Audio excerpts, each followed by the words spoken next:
अनुरूप हम जो गांव परगना और गढ़ व्यवस्था को शासित और संस्कारित करते थे, जिसमें हम अपना जो ट्राइबल जो कॉन्सेप्ट है, जो कस्टमरी विधि है, जो अलग अलग समुदायों की, उस विधि के अनुरूप हम लोगों का पूरे गांव से लेकर परगना से लेकर गढ़ से लेकर और कोर्ट व्यवस्था तक हम संचालित थे। और उस जमाने में हम लोगों ने एक ऐसे तंत्र का निर्माण किया जो बाहरी विदेशी आक्रमणकारियों से भी हम बचाते बचाते यहाँ तक कि अंग्रेजों ने भी उस व्यवस्था को अभी भी पूर्ण रूप से समाप्त नहीं कर पाया। और उस व्यवस्था अभी भी कुछ गांवों में जहां बाहरी व्यक्तियों का प्रवेश नहीं हो पाया है, वो व्यवस्था अभी भी जिंदा है। और जब मैं इतिहास पढ़ रहा था, तब इतिहास में मेरे को एक देश मिला। उस देश का नाम है इजिप्ट। वो यूरोप देश में है। उस देश इतना छोटा देश है, इतना छोटा देश जितना कि हम लोगों के अंबिकापुर का एक सिर्फ और सिर्फ एक ब्लॉक को ले लिया जाए। उस ब्लॉक के एरिया था, वो लगभग कम से कम 1200 वर्षों तक दूसरे देश के गुलाम था। कितने सालों तक था? 1200 वर्षों तक दूसरे देश के गुलाम वो था। और जब वो आजाद हो रहा था, जब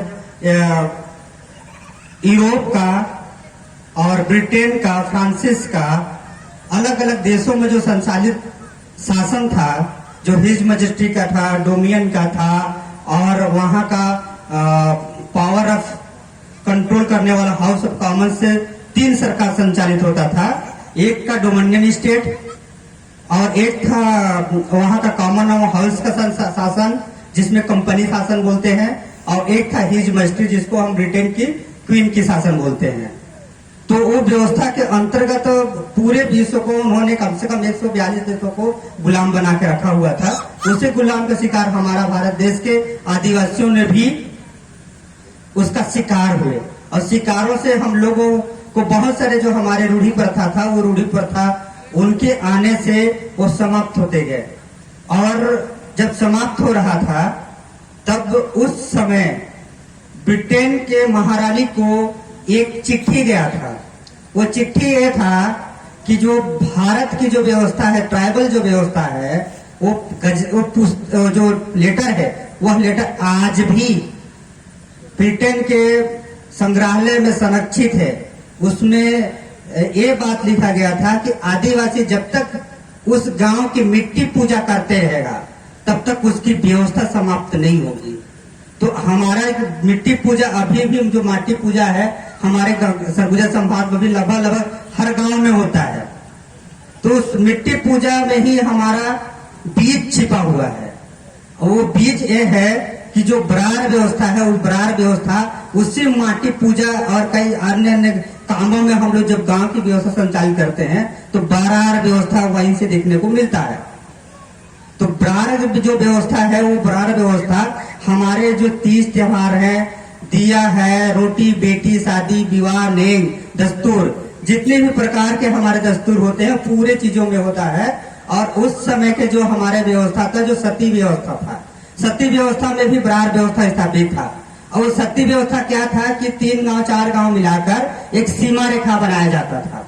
वो सीमा रेखा को जैसे पार करते थे, तो गांव में जो सती, जो वर्तमान में जो सती जो परंपरा है, वो सती परंपरा हमारे ट्राइबल की सब परंपरा थी।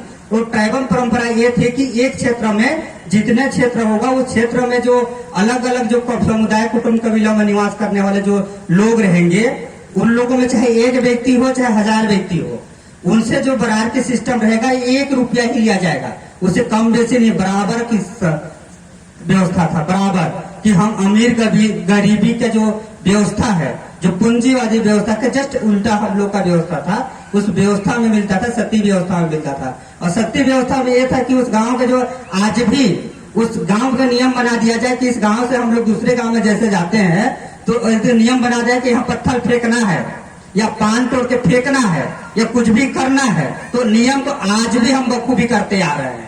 ये व्यवस्था अभी बहुत सारे जगहों में जीवंत रूप में उदाहरण के तौर पे सती व्यवस्था अभी भी है। और जो सती व्यवस्था है वो सती क्या होता था, सती एक पद हुआ करता था।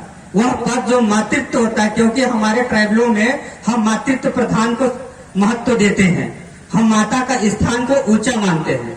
तो हम लोग का जो ये व्यवस्था आपको उसमें मिलेगा, जब तक्षशिला विश्वविद्यालय का जो इतिहास खोलेंगे उसमें पहला जो कुलपति था नागार्जुन के बाद, नागार्जुन से पहले जो अभी नागार्जुन जो छत्तीसगढ़ का ही था, जो तक्षशिला विश्वविद्यालय जो था उसका प्रथम कुलपति जो बने थे पुरुष कुलपति, वो रायपुर से ही थे, जो अभी भी नागार्जुन कॉलेज रायपुर में स्थापित है।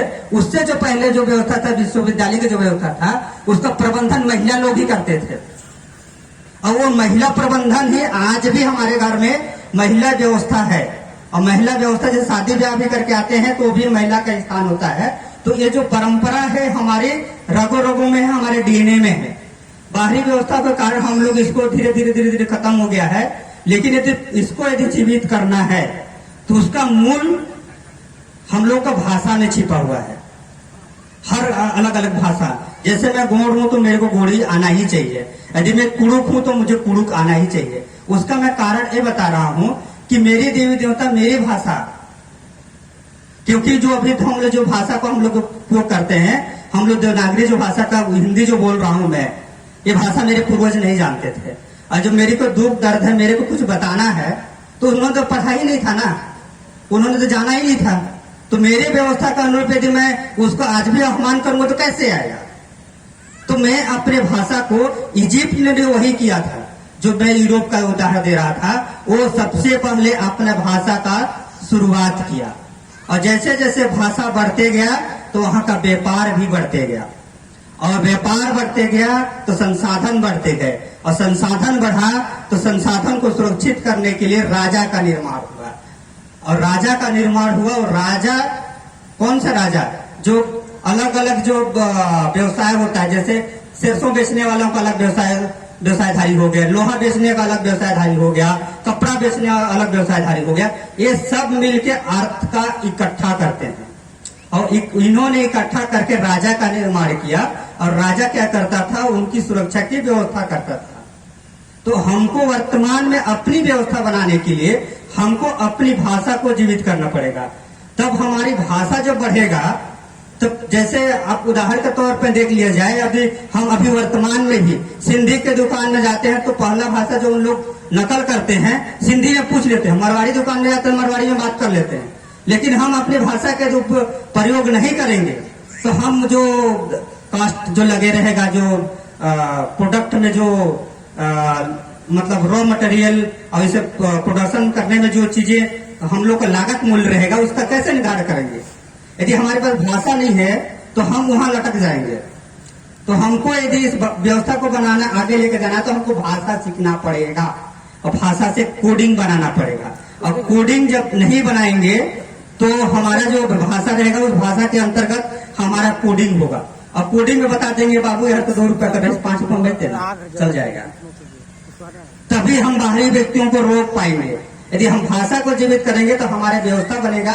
और जैसे जैसे हम अपना गढ़ व्यवस्था, परगना व्यवस्था, गढ़ व्यवस्था, शंभू व्यवस्था को स्थापित करेंगे तो हम भाषा ही पहला सीढ़ी है, क्योंकि हम लोग का आगे बढ़ने के लिए भाषा बहुत महत्वपूर्ण है।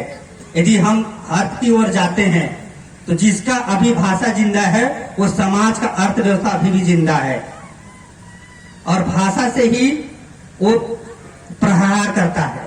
आज भी जितने भी हमारे समाज के रीति रिवाज परंपरा को दूसरे भाषा वाले ने ही अनुकरण करके हमारे भाषा को कमजोर करके उन्होंने हमको अत्याचार कर रहा है। तो हम लोगों को व्यापार के लाइन में हमको पूर्ण अपने भाषा को पुनर्जीवित करना पड़ेगा। अपना अपना टोटम के हिसाब से, अपना अपना गढ़ के हिसाब से, कौरान गढ़ है तो कौरान की भाषा, चेरवा गढ़ है तो चेरवा की भाषा, चेरवा की जो भाषा रही होगी उस समय की उसकी भाषा, यदि कोरकू है तो कोरकू भाषा, गोंडी है तो गोंडी भाषा। जब अपने अपने अलग अलग कबीलाओं को अलग अलग भाषा जो जागृत होगी, उस जागृत से जब हम लोग अपने अपने भाषा का इस्तेमाल करेंगे, उसमें नियम बनाएंगे, और उस नियम को जब हम अपने अपनी भाषा में लिखेंगे तो बाहरी पढ़ने वाले लोग हमसे वो पहले सीखेगा। क्योंकि हम अभी मार्केटिंग MBA करने जाते हैं तो हम भाषा से ही MBA करते हैं। तो यदि हमारे व्यवस्था को यदि उनको सिखाना पड़ेगा तो हमारे भाषा से सिखाना पड़ेगा। क्योंकि यदि हमारा भाषा हमारा जीवित रहने का साधन बन जाएगा तो धीरे धीरे हम लोग जो भी व्यवस्था बनाएंगे उसको हम लोग उसको अपने भाषा में अनुकरण करने की कोशिश करेंगे, जिससे हमारा वो सुरक्षित रहेगा।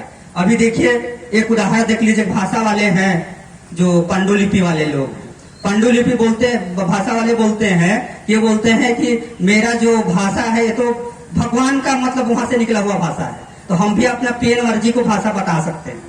तो उसकी बातों को आप नकारोगे, उस भाषा का उल्लंघन करोगे तो आपके पुरखा नाराज होंगे। और सबसे बड़ा यदि भय है तो पुरखा है, और दूसरा चीज है उस प्रकृति को संचालित करने वाला का नाम का दे के भय पैदा करते हैं। तो भय से हम लोगों को मुक्त करना है तो अपने भाषा से उसको करना पड़ेगा। तो पहली बात यदि हमारा जो नियम कानून बढ़ेगा अपहरण गंड व्यवस्था का, तो मैं चाहूंगा कि इसमें हम लोग का जो अलग अलग कुड़ुक वाले हैं तो कुंडुक में उसको अनुवाद करना पड़ेगा, उसको गुंडी में अनुवाद करना पड़ेगा। और जो सिस्टम है वो सिस्टम हमारे भी डीएनए में है धीरे धीरे। जैसे कि मुझे अभी नाचने के लिए बोल दिया गया तो मेरे डीएनए में है नाचने का गुण, लेकिन मैं नाचता हूँ इसलिए नाचना नहीं जानता हूँ। लेकिन जैसा मेरा माहौल बनेगा वैसे मैं सीख जाऊंगा। और यदि मैं हिंदी अभी बोल रहा हूँ और मैं गोड़ी नहीं जानता हूँ तो हमारा समाज यदि बोलने ला शुरू कर देगा तो मैं भी गोड़ी बोल लूंगा। क्योंकि भाषा ऐसा चीज है कि मतलब पढ़ने से नहीं सीखा जाता है, उसको रहने उसको व्यवहार में उतारने से सीख जाते हैं। तो हमारे जो व्यवस्था है, जिस व्यवस्था आर्थिक व्यवस्था है, उस आर्थिक व्यवस्था में हम लोगों को अपने भाषा को प्रमुख स्थान देना पड़ेगा। और जैसे जैसे आदिवासियत बढ़ेगा, आदिवासी संस्कृति बढ़ेगा, आदिवासी का विस्तार होगा, एक राज्य से दूसरे राज्य की ओर बढ़ेगा। और उसका यदि भाषा के रूप में देखा जाए तो अभी 1700 से पहले का जितने भी इतिहास सरगुजा का देख लिया जाए, सरगुजा इतना रिच संपन्न संभाग हुआ करता था जिसको लूटने के लिए अंबिकापुर का मतलब मेरे पिताजी के नाम से जो बोला जाता है वो लोग अभी लूटने के लिए आए हुए थे। यहाँ पे जो है उन लोग भी मतलब लूटने वाले, जो मेरे पिताजी का जो रिश्ता होता है पिताजी का, उन लोग जो अभी अपने आप को कहा रहे हैं, मैं नाम आप लोग समझ जा रहे हैं कि मैं किनको इंगित कर रहा हूँ। ये जितने लुटेरे हैं हमारे संपन्न को लूटने के लिए आए हैं, हमारे उन लोग हर चीजों को लूटने हैं। सबसे पहले उन्होंने हम लोगों को यदि खत्म किया है तो हमारी भाषा को किया है। और भाषा को इसलिए किया है क्योंकि उनको पता था कि जिनकी भाषा यदि जीवित रहेगा तो इनकी संस्कृति जिंदा रहेगी, इसकी सभ्यता जिंदा रहेगा और इसकी आर्थिक व्यवस्था जिंदा रहेगा। और जब तक इन लोग आर्थिक रूप से कमजोर नहीं होंगे, सांस्कृतिक रूप से कमजोर नहीं होंगे, तब तक हम इसको गुलाम नहीं बनाएंगे। यदि हमको आजादी की ओर जाना है तो भाषा, संस्कृति, रीति रिवाज, परंपरा को हमको अपनाना पड़ेगा। आप यदि हर व्यवस्था में जिंदा है, और अग्रवाल समाज में भी देख ही रहे होंगे, कुछ अग्रवाल हैं, उसमें एक व्यवस्था है कि उसमें जब भाई बंटवारा होता है तो जिसके पास सबसे कम होता है उसको सबसे ज्यादा दिया जाता है पैतृक संपत्ति को। तो उन लोगों ने अपना अपना भाषा, अपना परंपरा बचाए, इसलिए सबसे ज्यादा अमीर उन लोग हैं। अभी भी कोई अग्रवाल समाज से होंगे तो लोग पूछ सकते हैं। वैसे ही आपका वो मुसलमानों में भी वही उसरा वगैरह का है और जकात वगैरह का है। और फिर आपका ईसाई समुदाय में जाएंगे तो कानून लॉ के अंतर्गत जो व्यवस्था हम लोग संचालित करते हैं उस व्यवस्था में सब लोग जिंदा है। और जिसकी धार्मिक व्यवस्था जिंदा हो जाएगा उसका राजनीतिक व्यवस्था मजबूत होगा, सांस्कृतिक व्यवस्था मजबूत होगा और उसी का राज चलेगा। क्योंकि सबसे बड़ा है अपना आस्था, तो हमको आस्था को मजबूत करना पड़ेगा। अपना आस्था इतना शक्तिशाली है, जैसे अभी एग्जाम्पल पर जिसमें सर्वशक्तिमान भूमि पर जहां खड़ा हूं, ये जो आस्था का केंद्र है, इस आस्था को कैसे मार्केटिंग करना है, क्योंकि हम नकल भी करना है, इसकी मार्केटिंग करके यहाँ आस्था का केंद्र को बाजार के स्वरूप देना पड़ेगा। और उन्होंने यही किया है। तो हम अपने व्यवस्था में बाजार की व्यवस्था को कैसे परिणति करें, कैसे उसको स्थापित करें, इस ओर भी अग्रसर होना पड़ेगा। और एक आइडल बनाना पड़ेगा। उन लोगों ने निर्माण किया, वैसे हमको आइडल बनाने की जरूरत नहीं। हमारा आइडल ऑलरेडी बना हुए हैं। हमारे पास किसी चीज की कमी नहीं है। हमारे पुरखों ने बहुत कुछ दे के रखे हैं। इतने संपन्न जगह, जैसे उदाहरण के लिए बसराज कुंवर है, कुदरगढ़ है, अंबिकापुर का सुरगढ़ के महामाई है, आपका हम लोग के एरिया में समलाई है, छाछरगढ़ है, दलधोआ है, रामगढ़ के एरिया में जो शिकारीगढ़ है, जो अभी घाट बर्रा में जो है, जो सरना है, वहां भी एक गढ़ व्यवस्था है। फिर आपका कहुआ गढ़ है, बहुत सारे ऐसे जो गढ़ हैं, उस गढ़ व्यवस्था को हमको शक्ति के रूप में उसको प्रदर्शित करना पड़ेगा, क्योंकि शक्ति के सामने दुनिया झुकती है। तो हमको शक्ति बनाना पड़ेगा अपने भाषा, संस्कृति, रीति रिवाज, परंपरा। और दुनिया में सबसे बड़ा यदि संपत्ति किसी के पास है तो हम आदिवासियों के पास है। वह संपत्ति का हमको सही इस्तेमाल करना पड़ेगा। पहला संपत्ति यह है कि हमको गाना आता है, क्योंकि हमारा अभी तक वो जीवित है। हम अपने गाना के माध्यम से, हर व्यक्ति थक जाता है, मान जाता है, तो लास्ट में गाना सुन के अपना दिल बहलाता है। तो हम गायक में भी हम पीछे नहीं, हम अभी भी इस क्षेत्र में अमीर हैं, संपन्न हैं। दूसरा है हमारा बाजा, और हम लोग 3 प्रकार के बाजा बजाते हैं, फूक के, ठोक के, रेत के। और ये पूरी व्यवस्था में तीनों बाजा का निर्माण करता हम है। तो इसमें भी हम अभी अमीर हैं, हम गरीब नहीं है। हम दूसरे के बाजा को नहीं बजाते हैं। हमारे बच्चे लोग फूक के, ठोक के, रेत के तीनों बाजा बजाते हैं। अब तो इसमें भी हम अमीर हैं, हम गरीब किसी स्थिति में नहीं है। गीत के माध्यम से हम अमीर हैं, बाजा के रूप में अमीर हैं। अब नाचने के लिए विश्व के संस्कृति के जनक है, तो नाचना भी हमको आता है। तो इस मामले में भी हम अमीर हैं, इसमें गरीब नहीं है। बाकी सब लोग गरीब हैं, और गरीब हैं इसलिए उनके पास बीमारी है। हमारे पास यदि सही रूप से आदिवासी परंपरा को यदि लागू कर दिया जाए तो जितना भी जॉकिंग, वॉकिंग, टॉकिंग जो करते हैं वो खत्म हो जाएगी हमारी व्यवस्था में। और उन लोग को अपनी व्यवस्था को हम बाजार बनाएंगे, नाचेंगे, गवाएंगे, खिलाएंगे, कुदाएंगे, उसका टैक्स लेंगे, तो हमारे पास पैसा आएगा। और ये नियम बना दिया जाएगा हमारे आने वाले भविष्य में कि कोई भी जनरल के सामने नाचेगा नहीं बिना पैसा का। पैसा लाओ, जमा करो, इसके बाद नाचेंगे, तो हमारा भी उतना स्थिति होगा। ये नेताओं के बहकावे में नहीं आना है। हमको उनके जाके शादी ब्याह में नाच रहे हैं, हमको एक बोतल में, एक पौवा में हमको खरीद लिया जा रहा है, एक उसमें इस व्यवस्था को रोकना पड़ेगा। क्योंकि हमारा ये 3 जीवित व्यवस्था है व्यवसाय का, गाना, बजाना और नाचना। तो इसके भी व्यवसाय करना पड़ेगा। अब दुनिया में सबसे बड़ा जो व्यवसाय है, ये बहुत बड़ा व्यवसाय है, इसको भी हम लोग व्यवसाय के रूप में इस्तेमाल करना पड़ेगा। और ये जो व्यवसाय है ये किसी के पास नहीं है। इसमें कैसे व्यापारिक दिमाग लगाना है, इस पे हम लोगों को थोड़ा सा सोचने की जरूरत है। और यदि नाचना बजाना है तो किसी गांव में मैं भाषण देने जाऊंगा तो मेरे भाषण को कोई नहीं सुनेगा। लेकिन मैं डीजे लेके जाऊंगा, मैं मानर लेके जाऊंगा, मैं गाना बजाना करूंगा, तो मैं अपना बाजार कर लूंगा। तो पहला सूत्र हमारे पास है नाचना, बजाना, गाना, ये तीनों चीज है। तो जो आर्थिक कर्ण व्यवस्था की जो पुनर्स्थापना जो हम लोग कर रहे हैं, तो इस व्यवस्था में हम लोग नाचना, बाजना, ये चीजों को लाएंगे। और इसमें 3 चीज को हम लोग संपन्नता होगी। पहली संपन्नता होगी, हम अपने लोगों को अपने आकर्षित करेंगे, अपने बातों को गाने के माध्यम से, नाचने के माध्यम से बताएंगे और अपने भाषा में बताएंगे। तो हमारे लोग हमसे सीखेंगे। और यदि हमारे क्षेत्र में उनको रहना है, बहुसंख्यक यदि हम हैं, तो उन लोग हमारे भाषा सीखने शुरू करेंगे। अभी एग्जाम्पल के तौर पे जय सेवा आप लोग जनरल लोग भी बोलना शुरू कर दिए हैं, जय जोहार जनरल लोग भी बोलना शुरू कर दिए हैं। इससे आप स्पष्ट है कि हम यदि जैसे जैसे अपनी व्यवस्था को जीवित करेंगे, हम लोग हमारी ओर झुकाव करेंगे। और एक दिन ये डंका भी बजेगा। जैसे हम सोने के सिक्का अभी यदि कलकत्ता के म्यूजियम में रखा हुआ है, तो आज भी हम पुनः फिर से सोने के सिक्का चला सकते हैं। क्योंकि मैं झूठ नहीं बोल रहा हूं, जिनको भी तसल्ली नहीं है वो कलकत्ता के म्यूजियम में जाके देख सकते हैं। हमारी यदि सभ्यता की यदि प्रमाण देखना है तो दिल्ली में राष्ट्रपति भवन के साथ जो म्यूजियम है, उस म्यूजियम में अभी भी संरक्षित करके रखा गया है। और हम किसी चीज के लिए तो मोहताजे नहीं है। हमारे पास इतने सारे बाजा नाचा करने के लिए मतलब अलग अलग टाइप के हैं, अलग अलग तीज त्योहार है, अलग अलग मतलब कहना चाहिए आपका महापुरुष है। अभी एग्जाम्पल में ही कल की जो बात है, महान क्रांतिकारी वीर बुद्धू भगत का जन्म जयंती परसा पानी में मना रहे थे। और वैसे ही हमारे चेरवा समाज में बहुत से ऐसे जो क्रांतिकारी हुए, उनके नाम पर हम आयोजन करेंगे। उस आयोजन से अलग अलग समाजों को अलग अलग महापुरुष हैं। हर एक महापुरुष को हमको आइडल बनाना पड़ेगा, और आइडल बनाते बनाते हम लोग को उसको बढ़ना पड़ेगा। हर गांव में अपना स्थापित करना है, उसके नाम पे नाचना है। जैसे अभी एग्जाम्पल के तौर पर अभी 2 दिन पहले ही सीएम को नचा दिया गया कोरिया में एक बुढ़ा के मरने पर। तो हमारे तो बहुत सारे बुढ़े हैं, हम भी अपने बुढ़े में उनको नचाएं और उससे कुछ ले लें। और उन्होंने नचा के बहुत कुछ ले लिया कोरिया वालों ने, उससे हमको सीखना है।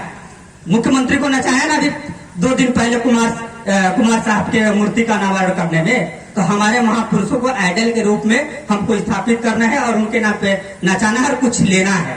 तो नाचने गाने और जहां माहौल आएगा तो हमारे साथ कुछ कीड़े मकोड़े भी आएंगे, जैसे नेता लोग हमको खाने के लिए, क्योंकि नोट उससे लेते हैं, वोट हमसे लेते हैं।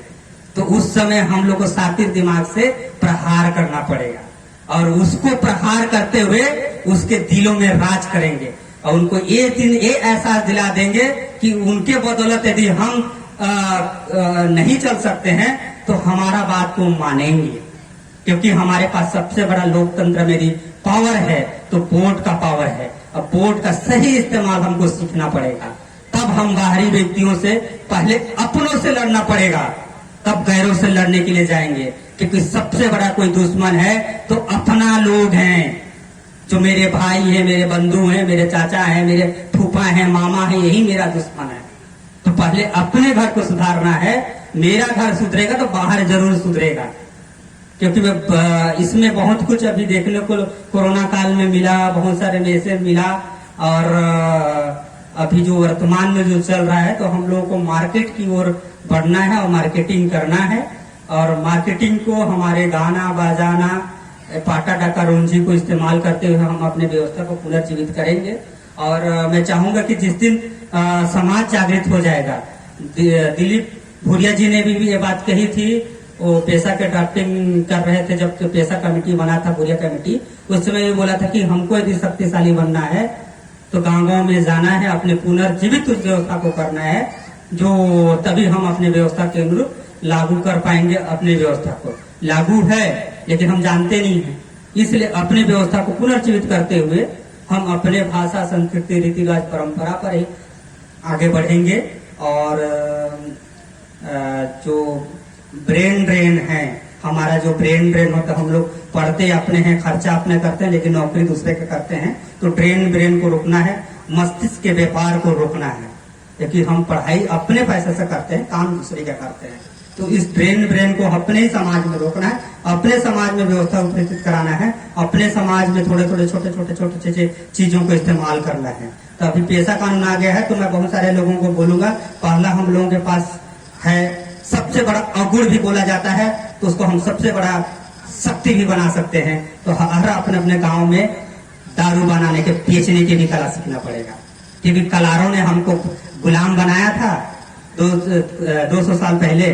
कलार जिसको अभी जाती हैं, जो गांव-गांव में घूम के हमारे गांव को पियाए थे, आज वही लोग गुलाम बनाए हैं। तो हमारे व्यवस्था में अभी शासन ने भी मान्यता दे दिया है तो इसको प्रबंधन करने के लिए सीखना है। हर चीज को पीना खाना सब कुछ है, अपनी व्यवस्था को छोड़ना नहीं है, लेकिन प्रबंधन के अनुरूप, मैनेजिंग के अनुरूप करना है। तो मैं ज्यादा कुछ नहीं बोलूंगा, मैं इतना ही अपने इस सब लोग जानकार हैं, मैं सीखने के लिए आया हूँ और आप लोगों से मैं भी कुछ सीखने की चाहत रखता हूँ। इतना ही कहकर मैं अपना स्थान ग्रहण करता हूँ। जय सेवा, जय धर्म, जय जोहार।